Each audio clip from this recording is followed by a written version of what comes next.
which, as you can see there, covers all sorts of mysteries in the Sooner State, from ghosts, UFOs, and probably like most of you are here, Bigfoot. But to give you a little insight into what got me started in being interested in the paranormal in the first place, all goes back to when I was a kid. I was living in Oklahoma City. Actually, this is a satellite view from Google Maps of where I was living. This house right here, which is next to this big church. And my father was the minister at the time, and often my brother, myself, and some of the other kids that had to stay behind after church and endure that long wait while the adults just talk and talk and talk, as adults will do. So what we would do is just run around all through the yards and play around here and come back behind.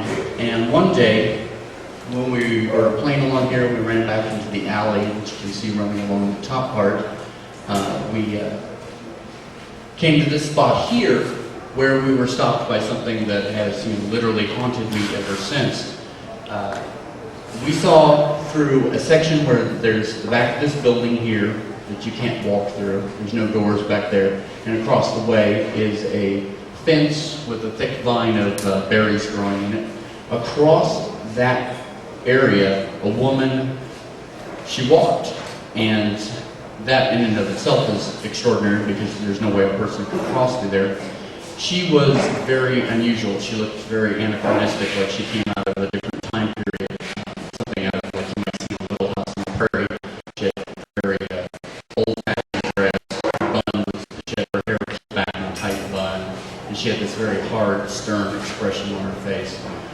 As she crossed the alley, she's completely colorless. There was no color to her at all.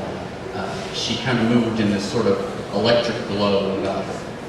And she was pretty solid up top, but as you look down at her, she started to get lighter, more transparent going down.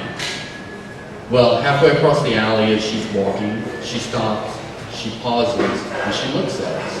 And she turns back and continues on and passes right through where that thick fence was that was just filled with a berry bush. There was no way a person could walk through that.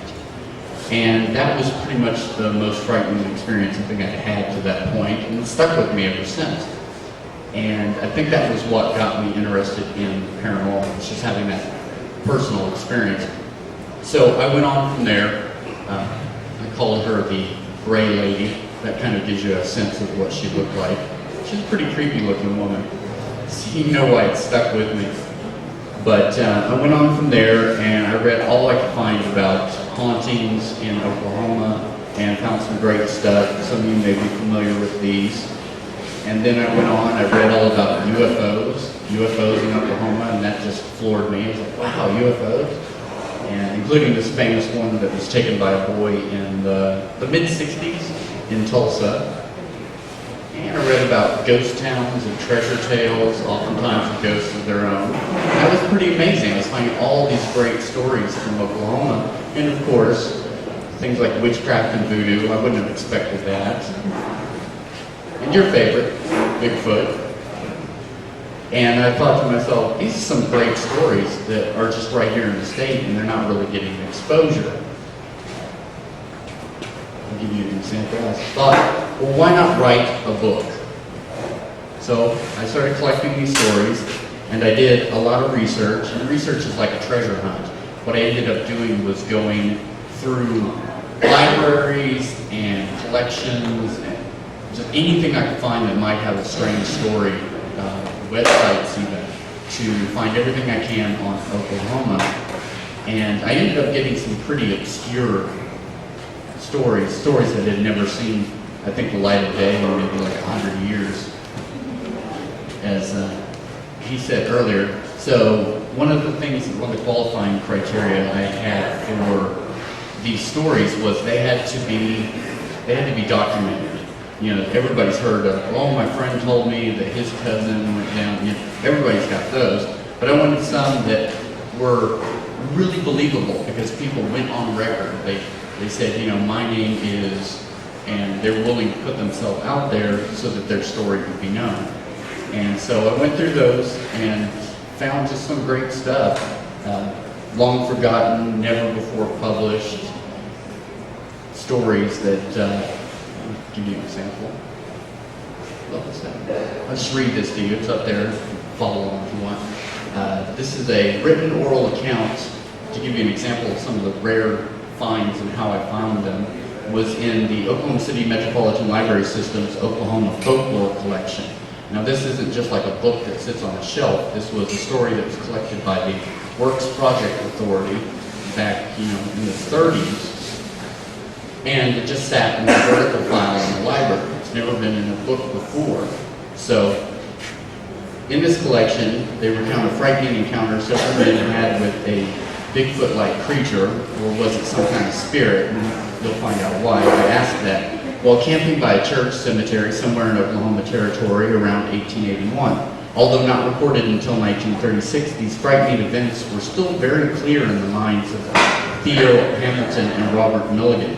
As the men tell it, a group on a work-related trip decided to camp near a church and its cemetery.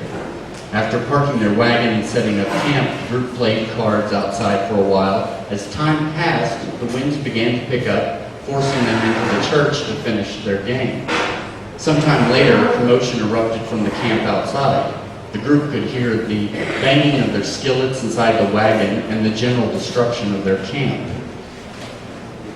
However, when the men raced outside, they were surprised to find that everything was exactly how they had left it. The camp was intact, the wagon unmolested, and the horses perfectly calm. Puzzled, the men simply scratched their heads and started for the church again. But then they were stopped in their tracks when they spotted a large apparition resembling somewhat a prehistoric monster with large, staring eyes.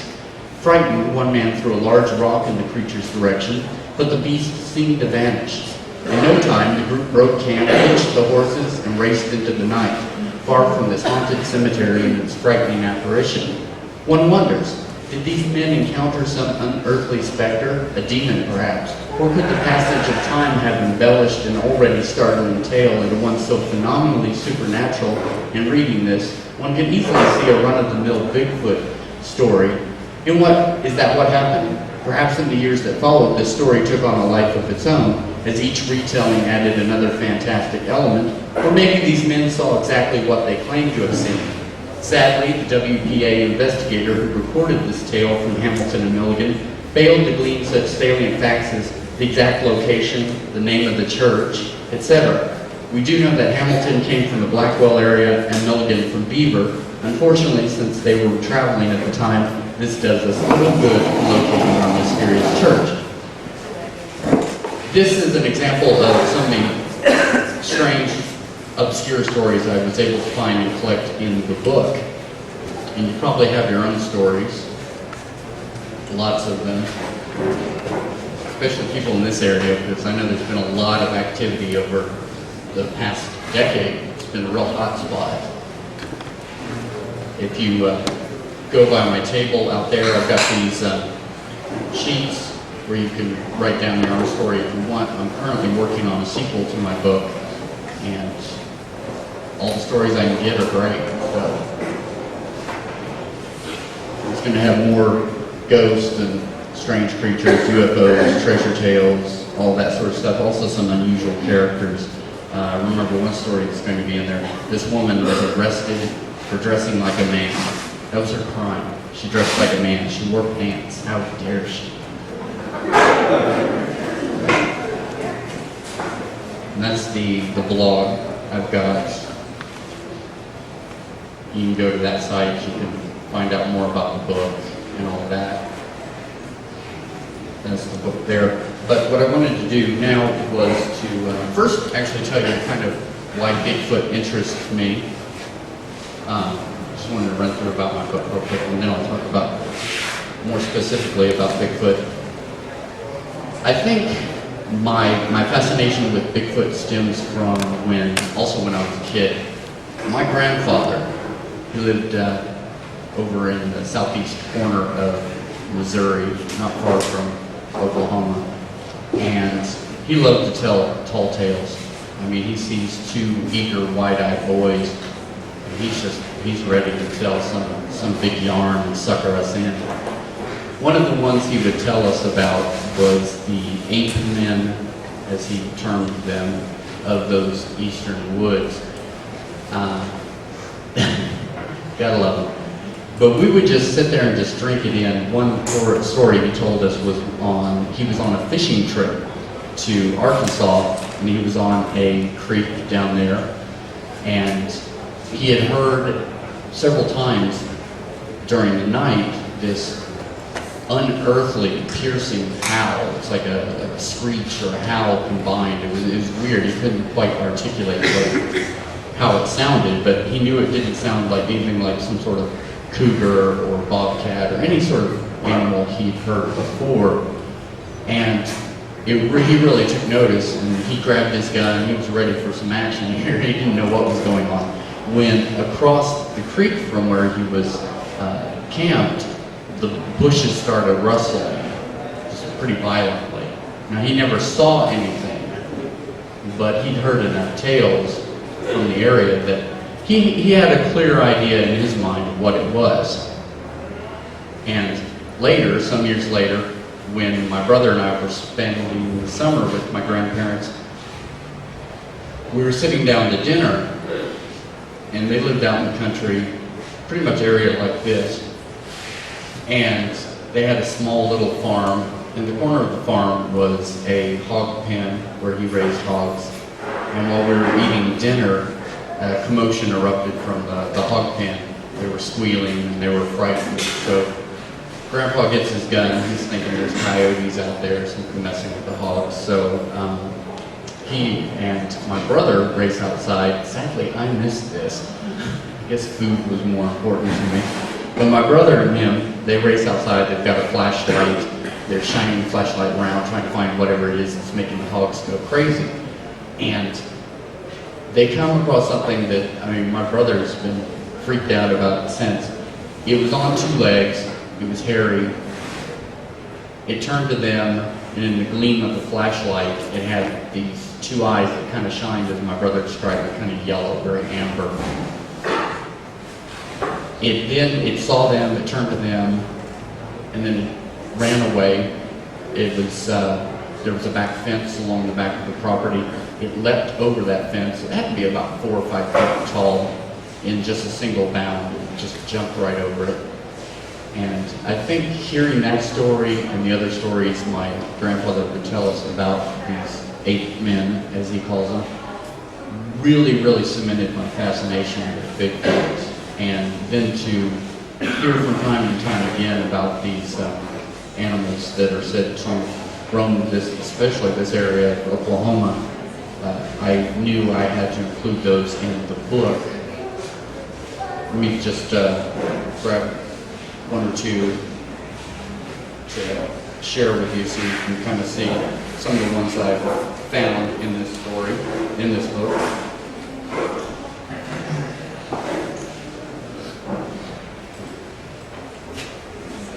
Good one here.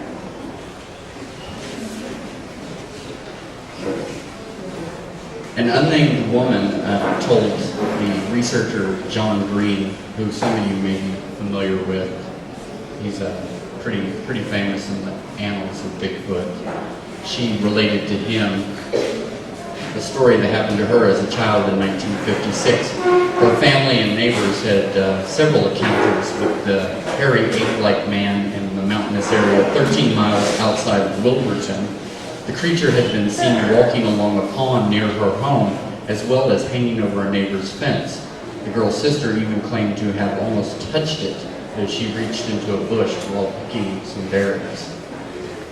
And then I found in another out-of-the-way place, 1971 issue of Fate magazine recounted the tale of several Oakwood residents who had seen a creature resembling a gorilla between November 1968 and January 1969.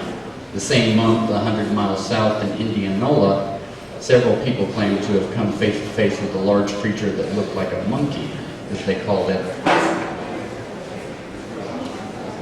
Highway Patrol Trooper Brent Tucker had been out near Cover in Caddo County one fall night not too long ago when he encountered what may have been a Bigfoot.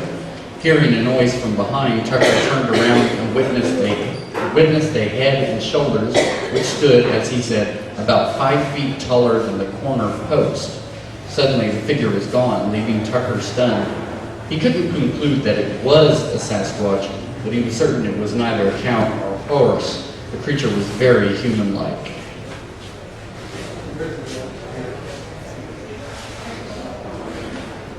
This is one of my favorites.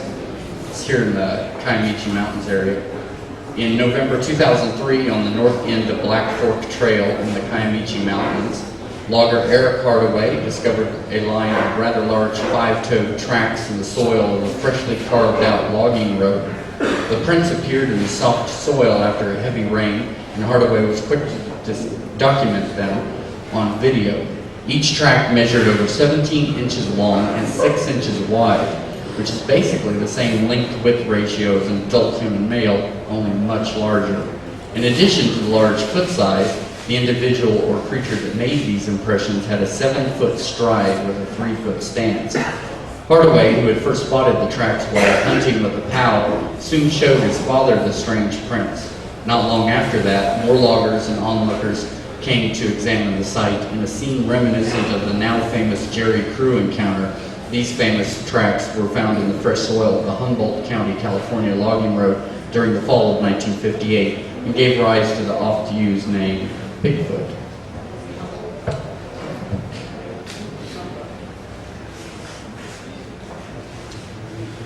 But there's lots of stories from the mountainous areas with the trees and the woods. You look around here and you think, yeah, there's got to be something in those trees lurking around. But there's another story that's from the western part of the state, which you wouldn't think of because there's a lot of prairie and not a lot of tree cover there. In western Oklahoma, just before the onset of winter 1982, a 15-year-old boy named Billy Perry spent a day tracking coyotes south of Vici in Dewey County. As he followed the coyote tracks along Trail Creek, he heard a growling that made him stop. 20 yards away, standing on 2 legs, was some kind of animal.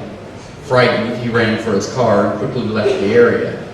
Perry later recounted that the creature stood 4 or 5 feet tall, was fairly wide, covered with reddish-brown hair, and had a foul, sewer-like smell.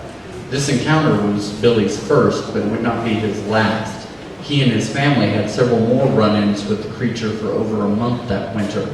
Perry's 2-year-old sister, Melissa, was frightened by a bear, as she called it, at the window. The boy and his father grabbed their rifles and ran outside. Checking all around the house, there was no animal, but a foul odor still clung to the air, and strands of hair lay nearby. These samples sent to Hayden Hughes, Director of Sasquatch Investigations of Mid-America, proved inconclusive. Exactly what methods Hughes employed to determine the nature of these strands is uncertain. However, he did state his opinion that when such a creature was caught, we will discover that it is an intelligent creature and that it had been pushed back into the wilderness and forced to migrate. A few days after Melissa's encounter, the father heard a coyote barking as it moved toward a strange creature. The coyote and the creature fought briefly, but the coyote didn't last long. The next day, he discovered coyote hair littering the ground where the fight took place. The creature also had a skirmish with the Perry's dog 2 nights in a row. The creature's fetid odor could even pierce the stench of the Perry's hog pen. Billy said he often heard something crunching around in the brush near there. Soon after, men began hunting through the area in search of the creature, but their efforts were ultimately fruitless. Other sightings were being reported in Dewey and nearby Roger Mills County, and state game ranger Lawrence Damron reported that the creature was sighted only 2 or 3 miles from his home southwest of Cheyenne. So it seems like the Bigfoot phenomenon is not just in one corner of the state, it gets around. But there's more stories in Oklahoma. I know in Lawton area, back in the 60s or 70s, and I've got this in here, there was a story that made it in the newspapers about, they called it a werewolf. But if you read the accounts, you start to get the sense that they're not talking just about that. And they're describing something on two legs, it's bipedal, it's walking upright, covered in hair. Even one story says it was wearing blue jeans, which I just find strange. But sometimes that's how these stories slip into newspapers and magazine reports. So if it's a subject that interests you, and when you're reading, you're researching about these, don't discount the occasional werewolf or something like that, because it may just be mislabeled by people. And in that case, it seemed to be time and time again they were describing something that was really more ape-like, that was spotted by a lot of people there in the Lawton area, and even made it in the newspapers. It was pretty well famous at the time.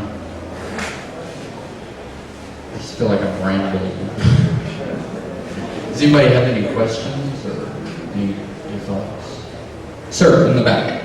I remember hearing somewhere that there was actually a sighting in the Lawton series, just slightly before that, where a woman actually claimed to have seen a Bigfoot stealing some clothing off her line. Yeah, that was included there too. As a part of that rash of sightings, there was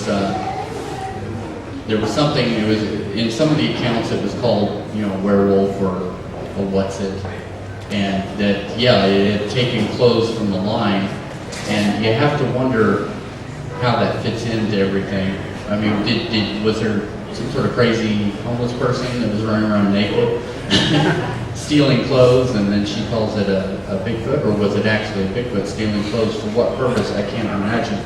But then later, when you hear about other sightings in the Lawton area about this, as they called it at the time, a werewolf, wearing blue jeans, you have to wonder, if there was such a creature, what's to prevent it from slipping on some pants, maybe in mimicry, mimicking what humans do? Well, the reason I was bringing this up, Bigfoot Facebook, there's a sighting from one in California that's essentially the same. A little girl encounters a 8-foot tall hairy creature that's wearing clothes that are way too small for her. It's to the point of ripping the clothing. The only thing that she describes it, it sounds like pretty much classic Bigfoot, but the authors states that he obviously thinks that he found some clothes and tried to be human. And I think this might be a parallel. Yeah, and it could be one of those anomalies that prove to be very interesting, especially if it shows up in multiple times over different areas. It's easy, if it happens once, to discount that you saw a Bigfoot wearing clothes, but then when you start to hear various reports from here and there, that it starts to have some validity, because known animals that we know about do some strange stuff. I have 2 dogs, and I swear they're insane half the time. So, yeah, I could believe it. Sir? What was your grandfather's farm? It was in Milford, Missouri, kind of just outside of Joplin. Sir? Your research, what was the most common type of, shall we say, unusual occurrence? In regards to the Bigfoot alone, or any? Bigfoot versus UFOs versus, what was the most common? That I found the most stories on? Yes. I think it would have to be probably a tie between the ghost stories and the Bigfoot stories. Yeah. In fact, the trifecta for the book would be ghosts, UFOs, Bigfoots. They were all kind of up there. The Bigfoot, surprisingly, especially as I said in the past, probably since 2000, maybe just a little bit before, it was just a sudden explosion in sightings, especially here in the southeastern part of the state, just almost overnight. And if you look back statistically over the data for as long as there's decent records in Oklahoma, you will see a periodic spike. And then about 2000, maybe about 1997, that spike kind of gets messed up a little, and there's this sudden explosion that keeps seeing more and more spikes over a short period. So again, Yeah. When there is a group of sightings, how long, what type of period of time or can that be established from, do they last over 30 days, 60 days, or do they tend to continue for a great deal of time? Generally, when I saw anybody break up accounts into, like a rash or a flap of sightings, there usually was an interval of about anywhere from 3 to 6 months. Sometimes if it seemed like it was a larger trend over a larger period of time, that interval between sightings would be broken up over a year, like 2 years go by and then more. But with the Bigfoot up until probably the mid-90s or so, I would say that the interval was maybe measured in years. It shortened down to months after that. So. Sir? The center part, there are a few, not as many as certainly this part, but there's been sightings on El Reno's very famous for one. They call it the El Reno Chicken Man. I love that name. It's kind of a misnomer, but it has to do with the fact that it broke into a chicken coop and ate some chickens. But one of the things about that made it interesting was that, if I recall, the creature left behind a kind of a handprint on the door that was certainly not something that was human-like. I mean, it was 5-fingered, it's very ape-like maybe, but not human-like. Man. I hadn't spent time in South West Missouri as a child. Did your grandfather ever talk to you about the ghost light? The ghost light, the spook lights? Yeah, I've got those stories in my book as because well. my grandmother told me that she saw that when she was a child. Yeah, the spook lights up in they kind of call it the Spooksville Triangle up there between Miami. The Hornet ghost light. Yes, that's the Hornet. Yeah. Kind of between Miami, Joplin, and Seneca, yes.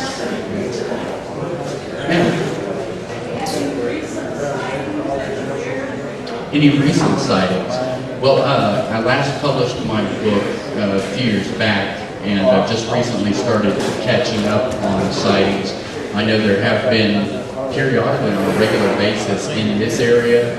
It slowed down some since the early 2000s when it just picked up, but there's certainly some great resources for, you'll probably find a lot of these booths are local groups, and they keep track of those sightings all the time. In fact, they're a great resource for me finding the stories to include in the book. But I know in just the past 6 months or so, there's been 1 or 2 other sightings. Hunters went out hunting, found something. Back, I think maybe this past year, there was a family that had some ATVs out, and the kids were riding them out a little later as the sun was setting, and I think it was near Anadarko area, and one of the boys encountered what he would describe as a Bigfoot, and it's hard to tell when children are involved. I myself, when I talk about the events in my book that I had personal experience with as a child, I throw in the caveat that, I know I was a child, I could misconstrue things, So it's tough when you hear the reports from children, and they're agitated, excited, and their imagination's going crazy. But there's lots of recent stories. Was somebody else? Fresh out. Ma'am, I'm sorry. When you were researching for the spook light information, did you hear about the one, it's out of Dakota in a little community, used to be called Wilson Grove? My parents told me about a light down there, they used to do down there, and they said any time of the night you have to see that, and it was in a place where there's cars. What did she say? Wilson Grove was a place that is it your grandparents? My parents. Her parents had told her about there were reports of spook lights in the Wilson Grove area, and that it was a fairly regular phenomenon. All the time. Yeah, all the time. I don't remember that Wilson Grove, but that's I'll definitely jot that down, mental note to include it in my next book. But I got a lot from the spook lights in the northeastern part of the state. A lot of great stories from legends that the Quapaw Indians had, to legends that early settlers had, to even explanations that scientists have tried to put forward. Ma'am? Yes. Do you know anything at all about the spook lights or the hauntings of Fort Washita? Fort Washita? Yeah, I've got stories about Fort Washita. Let me see if I can find some of these spook light and haunting stories for you. I was all prepared for one week. Let's see. They're Mark not these down, pages. they won't be down in the fort area, they'll be back over this old cemetery towards that. Yeah, well, I don't think I have spook lights about it, but I know there are haunted stories about Fort Washita. As I said, the spook light stories I had were mostly centered on the northeastern part, but there was also more in the Panhandle area around Beaver and places like that. They have spook light stories as well that go back pretty far back to the mid 1800s. So people have been seeing those definitely a very long time, and there's been explanations from, swamp gas to reflected light, but a lot of these stories come before really electricity, so it's hard to know that those headlights could be the explanation or anything like that. Sir, all the way back there. John, there's been a very rich tradition of Oklahoma Native American stories, legends, folklore concerning the Oklahoma Bigfoot. What has been your experience and your research? How far back does that go? What tribe seems to be more prevalent in those stories? There are, with the Native American stories, they're among the oldest, logically. The two that I really found the most from were the Seminole and the Choctaw. And let's see that.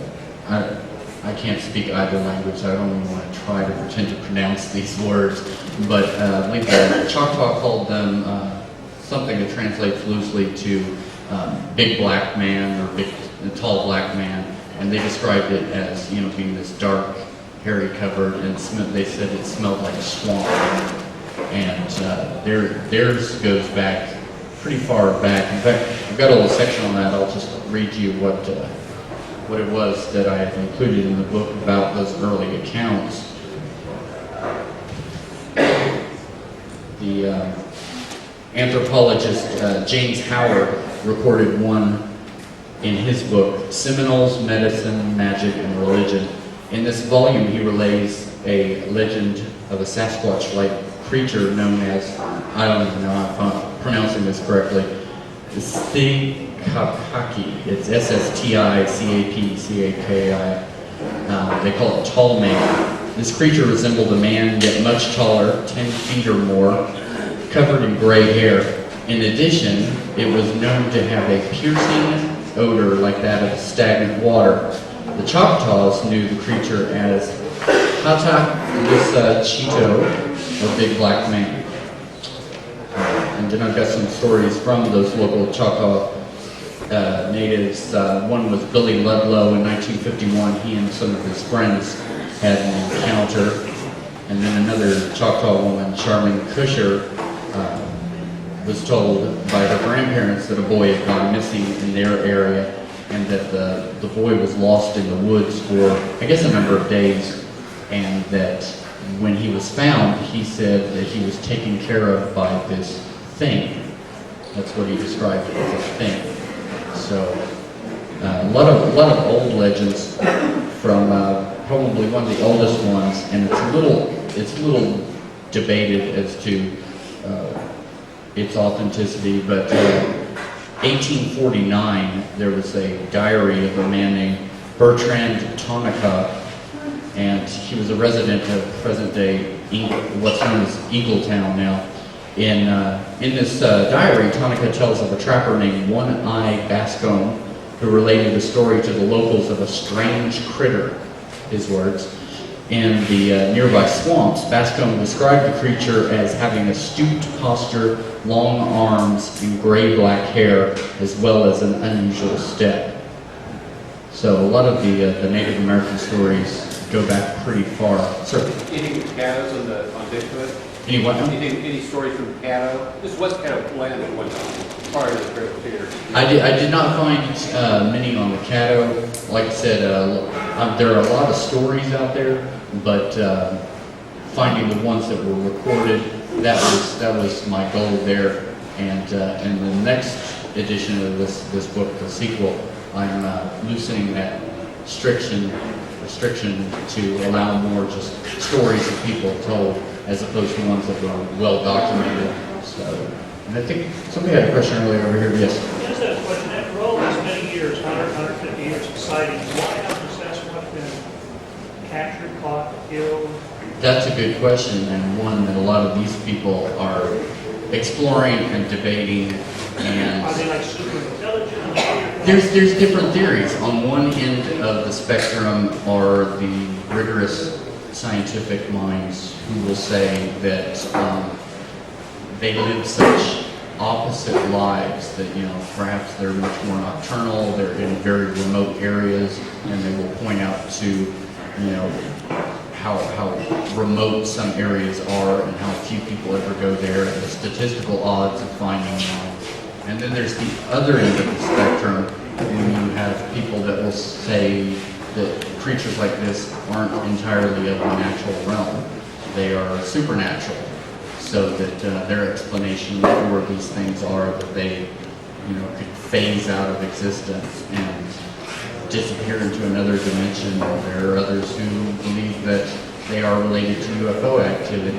They will point out statistically certain areas of the country where there's a hotspot of UFO activity and Bigfoot activity at the same time. So, but it's not hard data, so it's hard to tell if that's accurate or not. So I don't think anybody's come down with a definitive, like this is the answer, nobody's griping about it. It's something that's hotly debated. If it's been reported this long, why hasn't it been found? And I think in the more remote areas, there's a certain logic to that. You can kind of understand why something can go unnoticed, because there are parts of the country that are still very remote. Hardly anybody goes out there, maybe some sort of forestry worker, and that's about it. Every once in a blue moon. But you have to only look at examples such as the mountain gorilla from Africa in the 19th century. For a large part of the 19th century, the 18th century, it was believed to be a myth.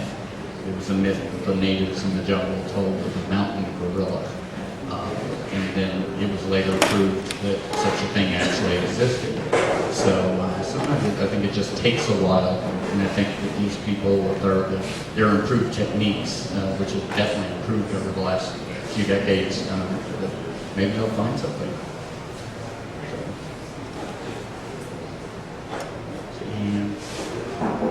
I can sing a song if you want to hear it. I heard over there the karaoke they were doing earlier. God bless the people. That's the strangest thing about the same state. So, yes. Did you do it? Did you do the karaoke? No. Oh, yes. So, does anybody have any more questions about it? I don't know how long my program is going to run or so, but I can just ramble. Man, you got another question? No, I don't have a question about the Sasquatch, but Okay. in reference to your seeing the lady. Yes. I have very similar experience. Would you like to tell us that? Yes. In the early 80s, in fact, it's around 1980, I was doing foster care for some Kyle children. Actually, come over here and give you a little microphone to talk to. We're going to do this open style.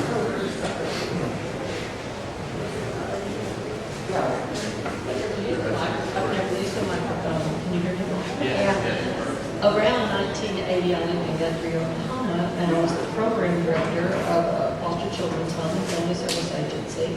And I had with me a couple of children, Iowa children, young teenagers. And behind my house was a nursing home and an alley right between. And across the back of my house, which was an old antebellum house built in the 1800s by first cousins to the DuPont. I'll give you that one. But it had a lot of history. I had come from the nursing home where I had adopted a grandma and grandpa over there. And I was entering the back porch. That's just kind of a ratty old back porch with a little slamming screen door. And I walked in on the back porch, and in front of me was a squatty, but built very much like I am now, a little Indian woman. Of course, then I wasn't built like this. And she had a dress that looked like a flower sack material and big black woman type glasses. And she was, I just wondered if she was someone from the nursing home. And I looked at her, and I knew the reason she was there was like, you better make sure my kids are okay. Do not do anything that would harm my children. Take care of my children. And then she just dissipated. I could see straight into my kitchen. And so the next day, I went to Oklahoma City to work, went to the files, started looking through the files, and so I thought, I think I'll research the children I had. And in the back of the file was a picture of their mother who had passed when they were very young, Leona Naomi Hillman, and that had been their mother. Just like the lady. She was the lady. Yeah. She was the lady.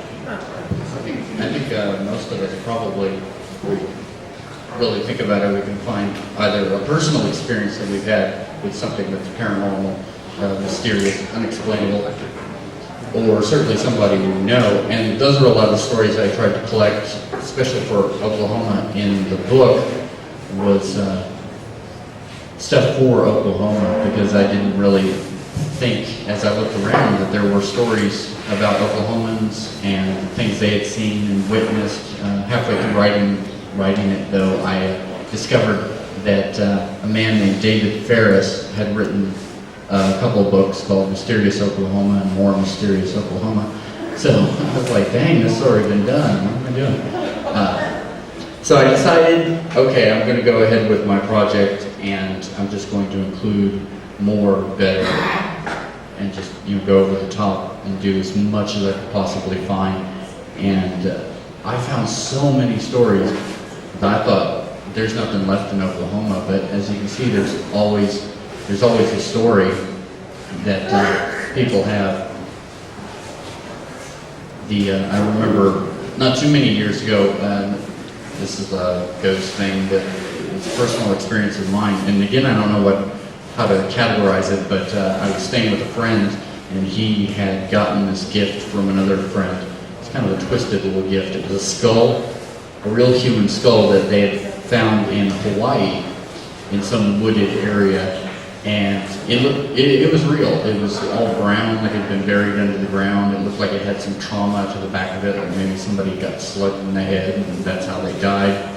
But ever since he'd gotten this gift, he said all these strange things happened, like the walls would undulate, like somebody was pressing against the walls, and they'd just bulge out, and that he would wake to find somebody sitting on his chest, and it was really spooky stuff like that. And I laughed it off, but one night when I was crashing on his couch, I woke, and there was something crouched at the foot of the couch that I thought was, I don't know what it was, but I kicked at it. I was freaked out.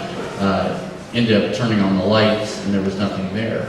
So I don't know if it's imagination or if there's something to it. So I think I've tapped out all the questions. But